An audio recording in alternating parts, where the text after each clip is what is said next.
2 দিন আগেও ইরানের ওপর আরোপিত নিষেধাজ্ঞা যথাসময়ে তুলে নেওয়া হবে বলে জানিয়েছিলেন মার্কিন প্রেসিডেন্ট ডোনাল্ড ট্রাম্প।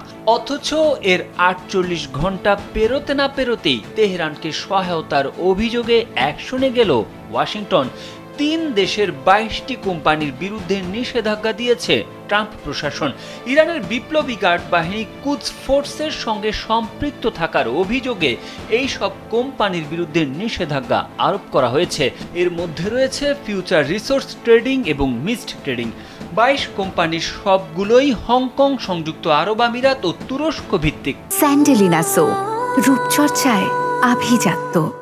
যুক্তরাষ্ট্রের ট্রেজারি ডিপার্টমেন্টের ফরেন অ্যাসেটস কন্ট্রোল ওএফসি জানিয়েছে, ইরানের কুদস ফোর্স অবৈধ তেল বিক্রির মাধ্যমে শত শত মিলিয়ন ডলার আয় করে থাকে, যা তারা অস্ত্র কর্মসূচি ও বিভিন্ন আঞ্চলিক সশস্ত্র গোষ্ঠীর সহায়তায় ব্যবহার করে।